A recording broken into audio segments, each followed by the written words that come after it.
সবাই কেমন আছেন?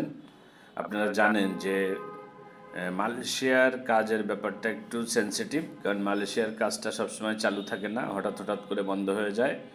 এর আগে আমাদের যে অতীত অভিজ্ঞতা সেখানে আমরা দেখেছি হঠাৎ হঠাৎ করে বন্ধ হয়ে যায়।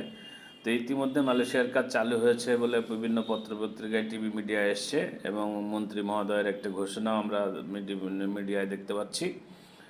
তো কার্যক্রম শুরুর পথে, এটা আশা করা যেতে পারে যে কার্যক্রম শুরুর পথে।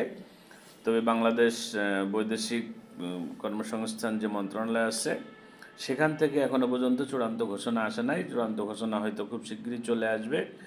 ইতিমধ্যে অনেকে পাসপোর্ট সংগ্রহ শুরু করেছেন, যেটা মূলত ব্যবসায়িক দিক থেকে অনৈতিক, কারণ এখনও পর্যন্ত আমরা মেডিকেলের সুস্পষ্ট পাই নাই। কোন কোন এজেন্সি কাজ করবে, কিভাবে কাজ হবে, সেগুলো আমরা এখনও চূড়ান্তভাবে পাই নাই। FWCMS-এর মাধ্যমে কাজ হবে এরকম একটা নির্দেশনা পাওয়া গেছে মালয়েশিয়া থেকে, কারণ তারা নতুন করে আর করতে চায় না। তো তারপরেও আমাদের একটু অপেক্ষা করতে হবে। বৈদেশিক কর্মসংস্থান মন্ত্রণালয় থেকে, প্রবাসী কল্যাণ মন্ত্রণালয় থেকে চূড়ান্ত নোটিশ আসবে। মেডিকেলের তালিকা, অর্থাৎ মেডিকেল সেন্টারের তালিকা ঘোষণা করা হবে। সে পর্যন্ত অপেক্ষা করুন। আমরা গত কলিংয়ে প্রচুর মালয়েশিয়ার কাজ করেছি, এই কলিংয়েও ইনশাল্লাহ আমরা কাজ করব। আমাদের কাছে বেশ কিছু অফার লেটার রেডি আছে। বাংলাদেশের সিদ্ধান্তের অপেক্ষায় আমরা আছি। বাংলাদেশের পক্ষে সিদ্ধান্ত ওকে হলে আমরা খুব শিগগিরই বিভিন্ন সেক্টরে, কনস্ট্রাকশন, এগ্রিকালচার, সার্ভিস সেক্টর, বিভিন্ন সেক্টরে কিন্তু আমরা কাজ করব। আপনারা জানেন যে গত কলিংয়ে আমরা কিন্তু মালয়েশিয়ার প্রচুর কাজ করেছি, এবং এই কলিংয়ে আমাদের প্রচুর কাজ রেডি আছে। বেশ কিছুদিন আগে আমি মালয়েশিয়া ভ্রমণ করেছিলাম এই কাজের উদ্দেশ্যে।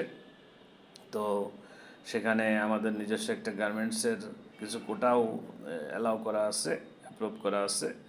তো সব মিলিয়ে আমাদের এই পেজটাকে ফলো দিয়ে রাখবেন, আমাদের সাথে থাকবেন, এবং সরকারের সঠিক নির্দেশনা, পাশাপাশি ঘোষণার অপেক্ষায় থাকবেন। পাসপোর্ট জমা এখনও দেওয়ার মতন পরিস্থিতি তৈরি হয় নাই।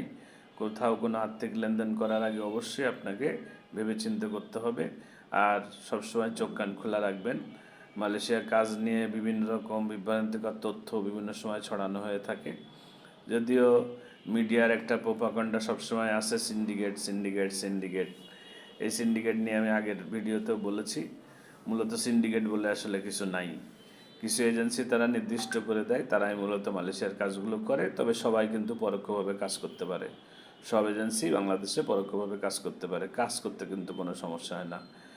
এখন অনেকে ভিসা খরচ নিয়ে কথা বলে থাকে, কিন্তু তারা দেখে না যে সিঙ্গাপুরে 12 লাখ টাকা কী জন্য লাগে, সৌদিতে 4 লাখ টাকা কী জন্য লাগে, মালয়েশিয়াতে 4 লাখ বা 5 লাখ টাকা মানুষের লাগে, শ্রমিক খরচ লাগে। এটা স্বাভাবিক, জেনারেল এরকমই লাগবে, এবারও এরকম লাগবে।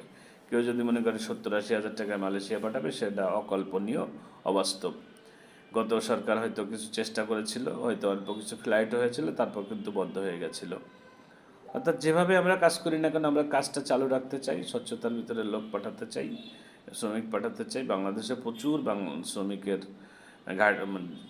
ডিমান্ড রয়েছে, অর্থাৎ উদ্বৃত্ত রয়েছে, যেটা মালয়েশিয়াতে চাহিদা রয়েছে। মালয়েশিয়াতে ইতিমধ্যে পাকিস্তান, নেপাল থেকে শ্রমিক ঢুকছে, অন্যান্য দেশ থেকে, কারণ তারা 13টা দেশ থেকে শ্রমিক নিয়ে থাকে। তো আপনারা ভালো থাকবেন, আমাদের সাথে, আমাদের পেজটাকে ফলো দিয়ে সাথে থাকবেন, এবং যে কোনো আপডেট পাইলে আমরা আপনাকে সাথে সাথে জানিয়ে দিব।